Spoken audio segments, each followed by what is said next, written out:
In the official Mother's Day photo, my daughter-in-law whispered, "Smile, you're going to a nursing home." I smiled like I was 20. On Monday, I revealed I had donated my duplex to my caregiver. I'm glad to have you here. Follow my story until the end and comment the city you're watching from, so I can see how far my story has reached. I'm 68 years old, and I never thought a Mother's Day photo would become the moment that changed everything. But there I was, standing in my own living room, surrounded by the fake smiles and forced cheer that had become our family gatherings, when my daughter-in-law Tatum leaned in close and whispered those words that would haunt me for days. "Smile, you're going to the nursing home." The camera flashed before I could process what she'd said. My smile was already in place, the same practiced expression I'd worn for years of family photos. But inside, something cracked. The words hit me like ice water, cold and shocking, spreading through my chest until I could barely breathe. Tatum stepped back, her own smile never wavering, her arm still wrapped around my shoulders like a loving daughter-in-law. To everyone else in the room, we looked like the perfect family. My son Marcus was adjusting his tie, his wife looked radiant in her coral dress, and I stood between them looking like the proud matriarch I was supposed to be. But I knew what I'd heard. The rest of the afternoon passed in a blur. I moved through the motions, serving the meal I'd spent 2 days preparing, listening to conversations that seemed to happen around me rather than with me. Every time I looked at Tatum, she was watching me with those calculating green eyes, a slight smirk playing at the corners of her mouth. Marcus barely spoke to me, which had become normal over the past 3 years since he married Tatum. My son, who used to call me every day, now seemed to see me as an obligation. When he did address me, it was usually to suggest I should take it easy or not worry about whatever I was doing. As I cleared the dishes, my hands shaking slightly, I caught fragments of their conversation from the living room. "She's getting more forgetful," Tatum was saying, her voice carrying that concerned tone she'd perfected. "Yesterday she asked me 3 times what day it was." That wasn't true. I remembered every conversation, every slight, every dismissive comment. My mind was as sharp as it had ever been, but somehow Tatum had convinced everyone otherwise. "Maybe we should start looking into options," Marcus replied, his voice heavy with what sounded like resignation rather than genuine concern. "I mean, she shouldn't be living alone in this big house." I gripped the edge of the sink, my knuckles white. This big house was my home, the place where I'd raised Marcus, where my husband Paul and I had built our life together. Every corner held memories. Every room told a story of the family I'd poured my heart into creating. But listening to them talk, I might as well have been a piece of furniture they were discussing whether to keep or donate.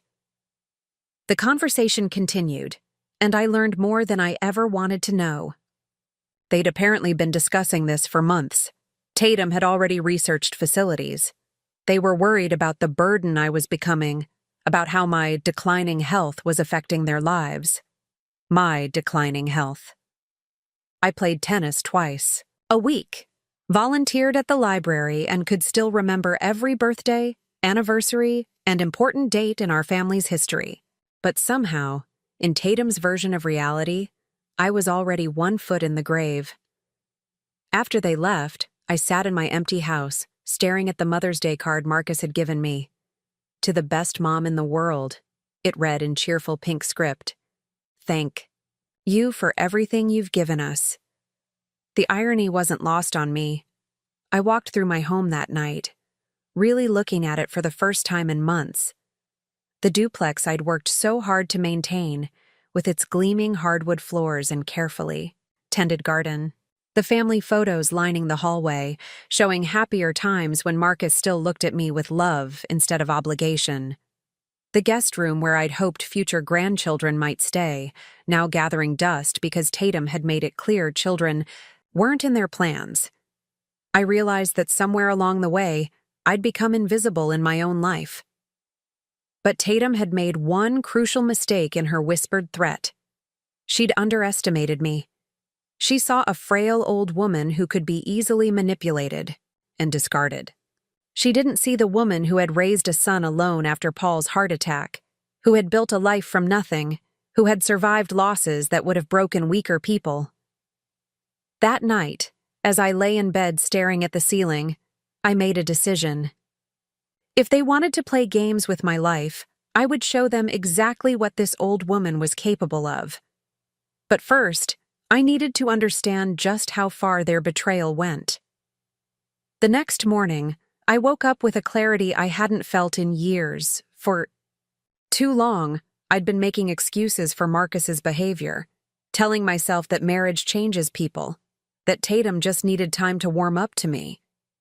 But after yesterday's whispered threat, I couldn't ignore the truth anymore. I needed to know exactly what they were planning. Marcus had given me a key to their house years ago, back when he still cared about maintaining our relationship. "In case of emergencies, Mom," he'd said. Well, this felt like an emergency to me. I waited until I saw them leave for work, then drove the 10 minutes to their pristine suburban home. My hands were trembling as I unlocked the front door, not from fear of being caught, but from the knowledge that what I might find would probably break my heart completely. Their house was exactly what I'd expected from Tatum. Everything white and minimalist, like a magazine spread with no soul. There were no family photos, no personal touches that might indicate an actual family lived there. Even the few pictures of Marcus were formal, posed shots that looked more like business portraits than family memories.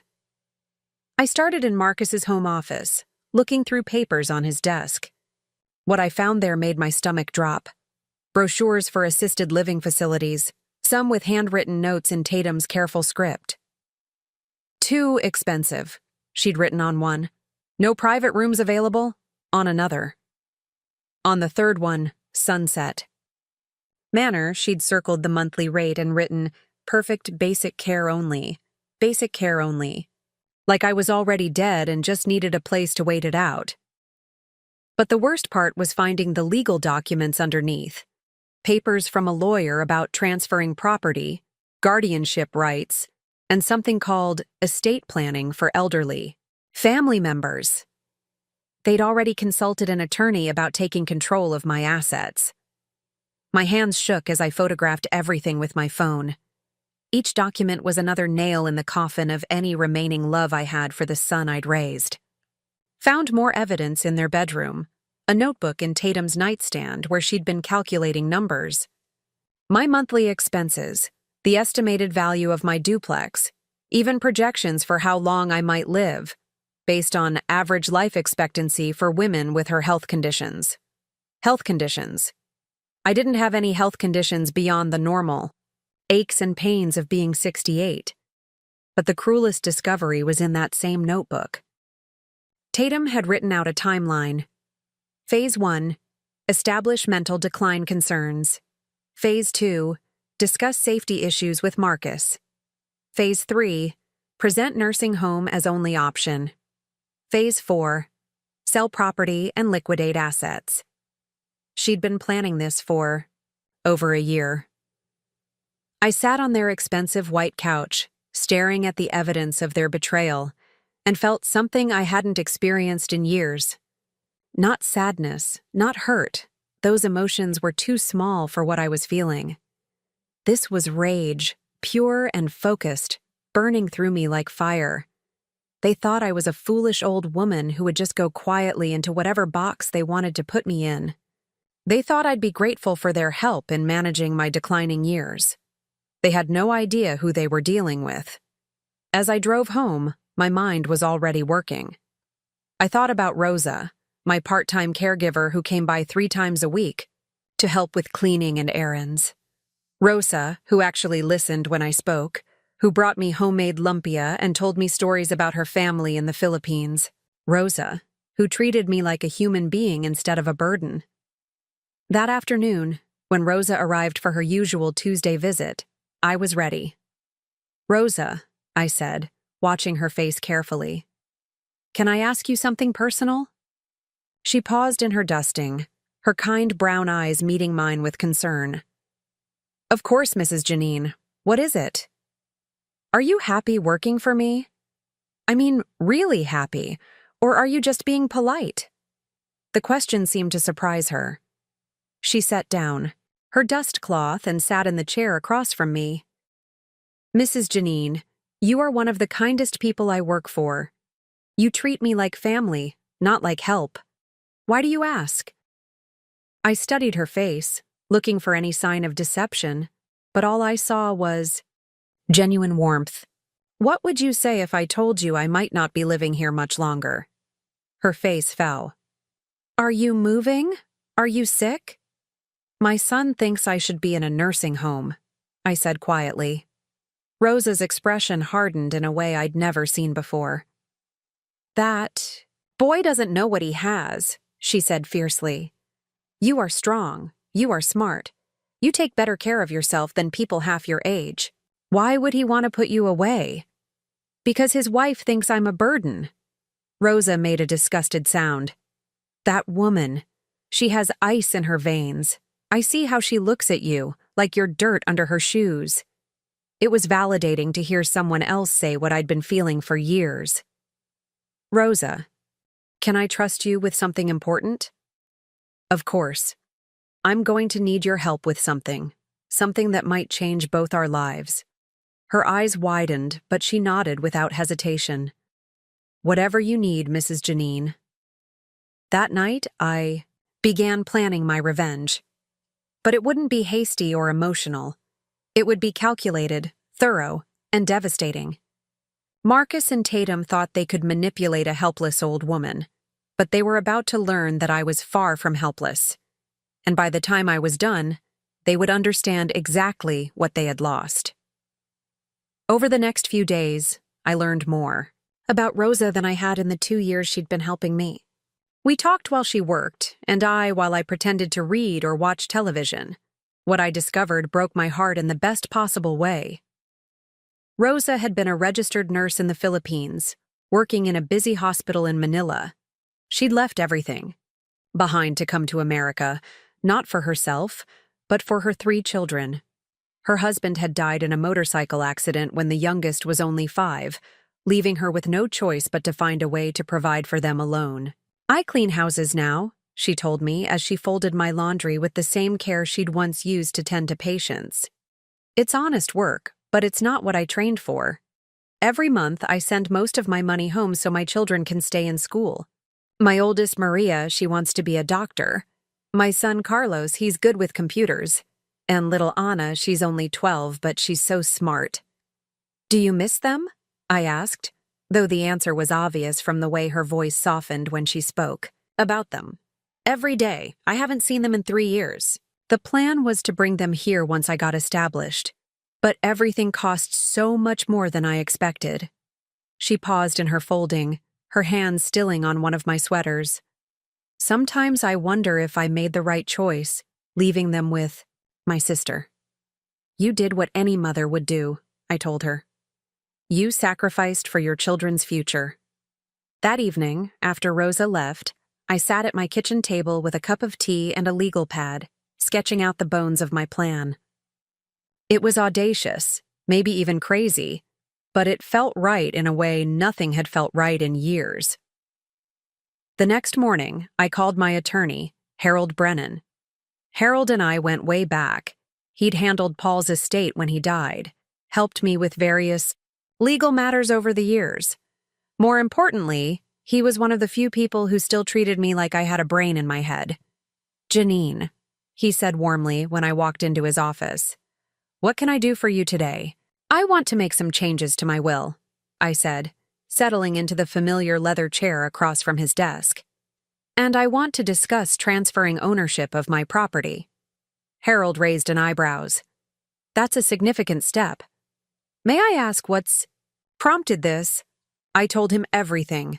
The whispered threat, the documents I'd found, the calculated plan to have me declared incompetent and shipped off to the cheapest facility they could find.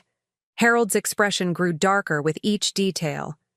Janine, I'm so sorry, he said when I finished. I've known Marcus since he was a boy. I never would have expected this. Neither did I admitted. But now I need to protect myself and do something good with what I have left. What did you have in mind? I want to deed my duplex to Rosa de la Cruz. Not in my will, but now, while I'm alive and can see it happen. Harold leaned back in his chair, considering. That's a substantial gift. Are you certain about this? More certain than I've been about anything in years.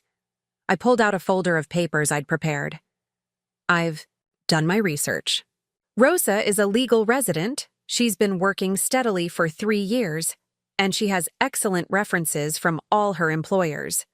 She deserves a chance at the American dream, and I want to be the one to give it to her. And your son. I met his eyes steadily. My son has made his feelings about me very clear. He sees me as a burden and my property as his inheritance. I prefer to give my home to someone who will appreciate it and use it to build a better life. Harold was quiet for a long moment.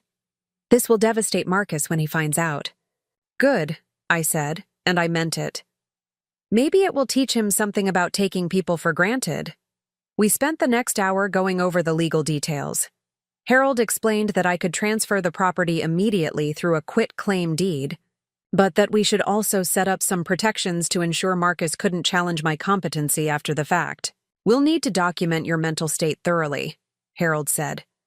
Medical evaluation, psychological assessment if necessary. We want to make it clear that this decision was made by someone of sound mind. Whatever it takes. As I left Harold's office, I felt lighter than I had in months. For the first time since Paul died, I was taking control of my own life, instead of letting other people make decisions for me. That afternoon, when Rosa arrived for her regular cleaning day, I was ready. Rosa, I said, patting the couch beside. I have something important to discuss with you. She sat down, her expression concerned. Is everything all right, Mrs. Janine? I want to ask you something, and I need you to be completely honest with me. If you could bring your children to America, would you? Her face lit up like sunrise. Of course, but that's impossible. I could never afford to sponsor them, and even if I could, where would we live? I rent a tiny room from another Filipino. Family? There's no space for children. What if I told you there might be a way? She looked at me skeptically. Mrs. Janine, I appreciate your kindness, but miracles don't happen to people like me. I took her hands in mine, feeling how rough they were from years of hard work. Rosa, I want to give you my duplex. She went completely still. I don't understand. I want to deed my house to you. Both sides of the duplex. You could live in one side and rent out the other for income, or bring your children here and have room for everyone. You could start the life you came to America to build. Rosa stared at me like I'd spoken in a foreign language. Mrs. Janine, you can't be serious. I've never been more serious about anything in my life. Tears started rolling down her cheeks. But your son, your family. My son has made it clear that he doesn't want me around, I said gently. He's planning to put me in a nursing home and sell this house anyway. I'd rather give it to someone who will love it and use it well. Rosa was crying in earnest now. I can't accept this. It's too much. Rosa, you've given me something precious these past 2 years. You've treated me with dignity and kindness when my own family sees me as a burden. You've listened to my stories, shared your own, made me feel like I still matter. This house needs a family who will fill it with love and laughter again. She was shaking her head, overwhelmed. Your son will be so angry. I smiled, and for the first time in years, it felt genuine. Let me worry about Marcus. The next few weeks were a delicate dance of deception. While I worked with Harold to finalize the property transfer, I had to maintain the illusion that nothing had changed. Marcus and Tatum continued their campaign to convince me I needed help, and I let them think they were succeeding. "Mom, you left the stove on again yesterday," Marcus said during one of his increasingly frequent check-in visits. It was a lie. I'd been out playing tennis when he claimed to have stopped by, but I nodded apologetically. "Oh dear, did. I've been so scattered lately." Tatum, who had accompanied him, exchanged a meaningful glance with her husband. "These things happen, Janine. It's nothing to be embarrassed about. It's just part of getting older." I bit my tongue to keep from telling her exactly what I thought about her condescending tone. "We've been thinking," Marcus continued, settling onto my couch like he already owned it. "Maybe it would be good for you to have someone around more. Often, for safety." "What do you mean?" I asked, playing confused. "Well, that cleaning lady you have, Rosa, she only comes 3 times a week. What if something happened on the days she's not here?" Tatum leaned forward, her expression full of fake concern. "We've been looking into some options for you. There are some lovely facilities where you'd have people around all the time, activities to keep you busy, medical care if you need it." "Facilities?" I let my voice quaver slightly. "You mean like a nursing home?" "Not a nursing home," Marcus said quickly. "More like assisted living. Very nice places with your own apartment and everything." I knew he was lying. I'd seen the brochures, and Sunset Manor was definitely a nursing home, the kind where people went to die slowly and quietly. "I don't know," I said hesitantly. "This is my home. Paul and I built our life here." "Dad's been gone for 7 years, Mom," Marcus said, his voice taking on that patient tone people use with children. "Don't you think it's time to start a new chapter?" A new chapter. As if my life was a book he was ready to close. "Maybe you could just visit one of these places," Tatum suggested. "Just to see what they're like. No pressure." I pretended to consider this. I suppose that couldn't hurt. The relief on their faces was almost comical. They thought they'd won, that they'd successfully manipulated me into going along with their plan. They had no idea that while they were setting their trap, I was setting one of my own. That same afternoon, after they left, Rosa arrived for her regular cleaning day. The property transfer documents were sitting on my kitchen table, signed and notarized, ready to be filed with the county recorder's office. "Mrs. Janine," Rosa said, staring at the papers like they might disappear if she looked away. "Are you absolutely sure about this?" "Rosa, I've never been more sure of anything in my life." I picked up the deed and handed it to her. "This is yours now. Your children can come to America. You can build the life you dreamed of." She took the papers with trembling hands, tears streaming down her face. "I don't know how to thank you." "You already have, just by being kind to me when no one else was." We spent the rest of the afternoon talking about practical matters. Rosa would need to give notice at her other cleaning jobs, start the process of sponsoring her children's immigration, and prepare for them to join her. The rental income from one side of the duplex would be enough to support them while she transitioned back to nursing, which had always been her dream. "I want to take care of you," Rosa said as we sat in what would now be her living room. "You don't have to go to any facility. I'm a nurse. I can make sure you're safe and healthy right here." The irony was perfect. While Marcus and Tatum were planning to warehouse me in the cheapest facility they could find, Rosa was offering to care for me in the home that was now hers. "We'll see what happens," I told her. "First, let's get through the next few days." The following Friday, Marcus called to arrange the visit to Sunset Manor. "They have an opening for a tour tomorrow morning," he said. "Tatum and I can pick you up at 10. "That sounds fine," I replied, injecting just the right amount of resignation into my voice. That evening, I called Harold. "The deed is filed," he confirmed. "Rosa de la Cruz is now the legal owner of your property. There's no way to reverse it without her consent." "And she won't give it," I said with satisfaction. "Janine, are you prepared for how Marcus is going to react when he finds out?" I thought about all the years I'd spent walking on eggshells around his moods, making excuses for his behavior, accepting his increasingly cold treatment because I was afraid of losing him completely. Harold, I lost my son years ago. I just didn't want to admit it. Saturday morning arrived gray and drizzling, which seemed appropriate for a visit to what was essentially a death warehouse. Marcus and Tatum picked me up right on time, both of them unusually cheerful. "You're going to love this place, Mom," Marcus said as we drove through the city. "They have bingo, movie nights, all sorts of activities." Sunset Manor looked exactly as depressing as I'd expected. A squat, institutional building surrounded by a parking lot, with a few sad shrubs attempting to provide landscaping. The lobby smelled like disinfectant and despair. Our tour guide was a perky young woman named Brittany, who spoke in the overly bright tone people use when talking to small children or the mentally impaired.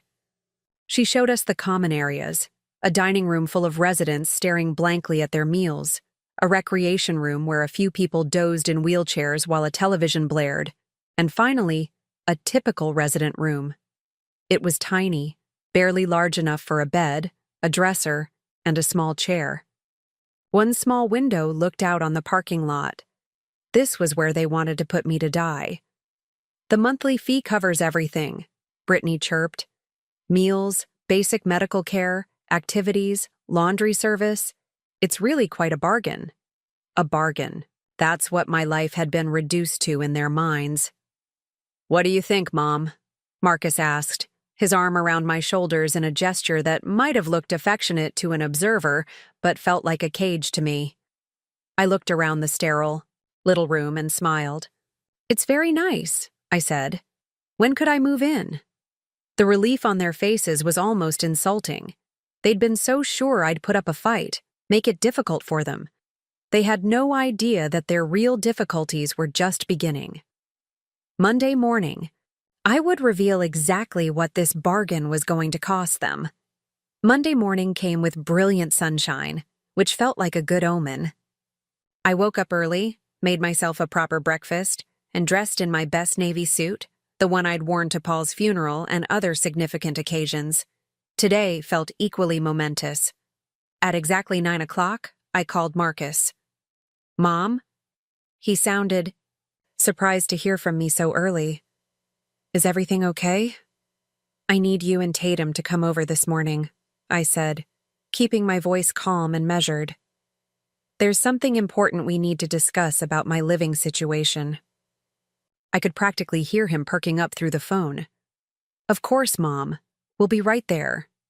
They arrived within 30 minutes, both of them looking eager and slightly smug. Tatum was carrying a manila folder, probably more papers about Sunset Manor or legal documents they wanted me to sign. "Come sit down," I said, gesturing to the living room. I took my usual chair, the one Paul used to tease me about because I'd claimed it as mine from the day we'd moved in. Marcus and Tatum settled on the couch, both leaning forward expectantly. "I've been thinking a lot about our conversation on Friday," I began, "and about what you said regarding my future." "We're so glad you're being reasonable about this, Mom," Marcus said, his voice warm in a way it hadn't been in years. Amazing how kind he could sound when he thought he was getting what he wanted. "Yes," Tatum added, opening her folder. "We've brought some preliminary paperwork. Nothing major, just some forms to get the process started." I nodded thoughtfully. "Before we discuss any paperwork, I should tell you about the decision I've made." "Of course," Marcus said. "What is it?"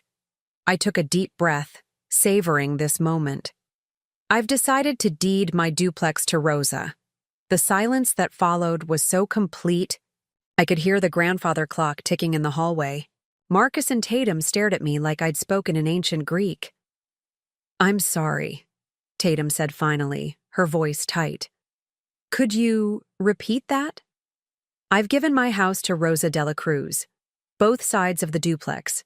The papers were filed with the county last Friday." Marcus went pale. "Mom, that's not funny." "I'm not joking."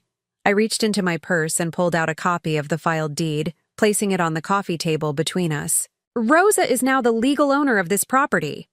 Tatum snatched up the papers, her eyes scanning the legal text frantically. This can't be legitimate. She's not even a citizen. She's a permanent resident, which is perfectly legal for property. Ownership, I corrected. Harold Brennan handled all the paperwork. Everything is completely above board. Marcus was staring at the deed like it might burst into flames. Mom, you can't do this. This house is supposed to be. We had plans. Yes, I know about your plans, I said quietly. I know about Sunset Manor, about the calculations in Tatum's notebook, about the lawyer you consulted regarding my assets. The color drained from Tatum's face. How did you? You left me a key to your house, remember, Marcus? I used it. I let that sink in for a moment. I saw everything. The brochures with your notes about basic care only. The timeline for establishing my mental decline. The projections for how long I might live. Marcus looked like he might be sick. Mom, you don't understand. We were just trying to plan ahead, to make sure you were taken care of. I laughed, and it felt good to let some of my anger show. Taken care of? Marcus, you were planning to put me in the cheapest facility you could find and pocket the money from selling my home. That's not taking care of me. That's disposing of me. That's not true, Tatum said, but her voice lacked conviction. Really? Then explain the note you wrote about basic care only on the Sunset Manor brochure. Explain the calculations about my life expectancy. Explain the legal documents about taking control of my assets. Neither of them could meet my eyes. You know what the worst part is? I continued, my voice growing stronger. I would have helped you if you'd just asked. If you'd come to me honestly and said you were struggling financially, I would have found a way to help. But instead, you decided to have me declared incompetent and steal everything I've worked for. We never said incompetent, Marcus protested weakly. No, you just spread rumors about my mental state, convinced people I was becoming forgetful and unsafe, and planned to have me warehoused like an old piece of furniture you didn't want anymore. Tatum was reading through the deed again, her face getting redder by the minute. You can't give away property worth nearly $500,000 to some cleaning lady. This is insane. Rosa isn't some cleaning lady, I said coldly. She's a registered nurse who's been kinder to me in 2 years than my own family has been in the last 5. She's worked 3 jobs to support her children, sent them money every month, and still found time to treat me like a human being instead of a burden. This is ridiculous, Tatum snapped, her mask finally slipping completely. We'll contest this. We'll have you declared mentally incompetent. No judge will believe a sane person would give away their entire inheritance to a stranger. I smiled. Go ahead and try. Harold insisted on complete medical and psychological evaluations before filing the papers. I have documentation from 3 different doctors stating that I'm of completely sound mind. Good luck explaining to a judge why you think a woman competent, enough to live alone, drive, play tennis twice a week, and manage her own finances is somehow too incompetent to decide who gets her own property. Marcus was holding his head in his hands. Mom, please, we can work this out. Maybe Rosa would be willing to sell the house back. Why would she do that? So you can put me in Sunset Manor and keep the money? I don't think so. Then where are you going to live? Tatum demanded. Rosa has offered me the master suite. She wants to take care of me herself, here in the home I love. Imagine that. Someone actually wants to take care of me instead of getting rid of me. The defeat in their faces was almost satisfying. Almost. Mostly, it just made me sad for what we could have been if they'd chosen love over greed. You've destroyed everything, Tatum whispered. No, I said firmly. You destroyed everything when you decided I was more valuable dead than alive. You just didn't expect me to fight back. After Marcus and Tatum left, Tatum still clutching her useless folder of papers, Marcus looking like he'd aged 10 years in 10 minutes, I sat in my living room and felt something I hadn't experienced in years. Complete peace. The silence. Wasn't the lonely kind I'd grown accustomed to. It was the satisfied quiet that comes after a job well done, after standing up for yourself when everyone expects you to lie down and take whatever they dish out. Rosa arrived that afternoon for what would be her first day as the homeowner rather than the help. She found me in the garden, tending to the roses Paul had planted for our 20th anniversary. "Mrs. Janine," she said softly, "Marcus and Tatum were here earlier. The neighbors saw them leaving, and they looked very upset." I looked up from the roses, noting how Rosa's voice carried a new confidence. Owning property had already changed her posture, the way she held her head. "They found out about the house." "How did they take it?" I laughed, surprising myself with how genuinely amused I felt. "About as well as you'd expect. Tatum threatened to have me declared mentally incompetent, and Marcus looked like he might cry." Rosa was quiet for a moment, deadheading some spent blooms with practiced efficiency.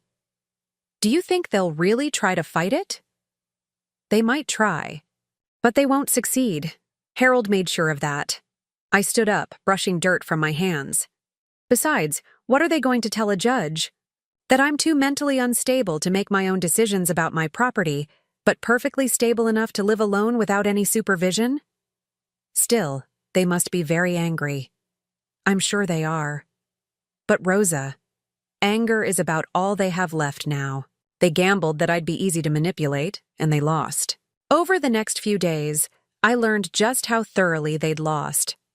Marcus called several times, alternately trying to guilt me and threaten me. Tatum sent text messages that grew increasingly desperate as reality set in. They'd been counting on the money from my house to fund their lifestyle. A lifestyle that, I was beginning to realize, they couldn't actually afford on their own. But the most satisfying part was watching Rosa transform from a woman who apologized for taking up space to someone who owned her place in the world. When her children's visas were approved 2 months later, I was there to welcome them to their new home. Maria was 18, tall and serious like her mother, with dreams of medical school. Carlos was 16, quiet but brilliant with computers, already talking about studying engineering. And little Anna was 12 going on 30, with Rosa's kind eyes and a smile that could light up a room. "Lola Janine," Anna said, using the Filipino term for grandmother that Rosa had taught her. "Mama says you gave us this house. Is that really true?" I was sitting in what had become my favorite spot, the breakfast nook overlooking the garden, having coffee with Rosa while the children explored their new home. "It's true, sweetheart. But why? We're not even your real family." I looked at this child who'd been brave enough to let her mother go to another country, strong enough to help raise her younger siblings, smart enough to keep up her grades despite missing her mama every day for 3 years. Then I looked at Rosa, who was pursuing her nursing certification again now that she didn't need to work 3 jobs, and at Maria and Carlos, who were already enrolled in the local high school and talking about their futures with the confidence of kids who knew they were supported. "Anna," I said gently, "family isn't just about blood. It's about who shows up for you, who treats you with kindness, who makes room for you in their heart. By that definition, you're more my real family than some people who share my DNA." The child seemed to consider this seriously. "Then can I call you Lola for real?" I would be honored. 6 months later, I was sitting in that same breakfast nook when I saw Marcus drive slowly past the house. He'd done this several times since Rosa and the children moved in, as if he couldn't quite believe what he was seeing. The house was alive. Again. Children's laughter echoing from the backyard, Rosa's voice calling them in for dinner, the warm glow of lights in windows that had been dark for too long. I felt a moment of sadness for what could have been, but it passed quickly. Marcus had made his choice, and so had I. Rosa found me there as the sun was setting, bringing me a cup of the jasmine tea she'd introduced me to. "The children want to cook dinner for you tonight," she said, settling into the chair across from me. "Carlos found a recipe for your favorite pot roast online, and Anna insists she can make better biscuits than the ones from the bakery. They don't need to do that. They want to. They love you, Mrs. Janine. We all do. I sipped my tea, watching Maria help her younger siblings in the kitchen through the connecting doorway. Carlos was reading instructions from his phone while Anna stood on a step stool, flour dusting her apron as she worked on those biscuits. The scene was so wonderfully, chaotically domestic that it made my heart full. Rosa, I said quietly, do you ever regret it? Leaving the Philippines, working so hard, sacrificing so much? She was quiet for a moment, considering. I used to wonder, especially on the hardest days. But looking at my children now, seeing them with opportunities I could never have given them there, knowing they're safe and loved and building good lives. She smiled. No, I don't regret it. Some sacrifices are worth making. I understood exactly what she meant. That night, as we sat around the dinner table, all of us together like a real family, I looked around at the faces illuminated by candlelight and felt completely content. Anna's biscuits were indeed better than the bakery's. Carlos had somehow managed to make pot roast that tasted exactly like the one Paul used to love. Maria was telling us about her acceptance to the local community college's pre-med program. This was what family was supposed to feel like. Not the cold calculation of worth and burden, not the resentment and manipulation I'd endured for years. This was warmth and laughter, and people who were genuinely happy to be in each other's company. Later, as Rosa helped me up to my room, not because I needed help, but because it had become our evening ritual, a few minutes to talk about the day, she paused at the top of the stairs. Mrs. Janine, I need to tell you something. What is it? I've been saving money from the rental income, and I want to set up a college fund for you. I stared at her. A college fund for me? You always talk about wanting to learn photography properly. Maybe take some art classes. You should do that, while you can still enjoy it. At 68 years old, with a family that finally valued me for who I was rather than what I could give them, I was being offered the chance to learn new things, explore interests I'd put aside for decades of taking care of everyone else. I started crying then, but they were good tears. Tears of gratitude and joy, and the deep satisfaction that comes from knowing you made the right choice, even when it was the hardest choice. Thank you, I whispered. And Rosa understood I wasn't just thanking her for the college fund suggestion. As I settled into bed that night, I could hear the comfortable sounds of my chosen family below, dishes being washed, children getting ready for school the next day, Rosa humming as she prepared for her nursing shift. Marcus and Tatum had tried to write me out of my own life story, but instead, they'd given me the push I needed to write a better ending. One where I wasn't just surviving, but truly living. One where I was surrounded by people who saw me as a blessing rather than a burden. Sometimes the family you choose really is better than the family you're born with. Now I'm curious about you who listened to my story. What would you do if you were in my place? Have you ever been through something similar? Comment below, and meanwhile, I'm leaving on the final screen 2 other stories that are channel favorites, and they will definitely surprise you. Thank you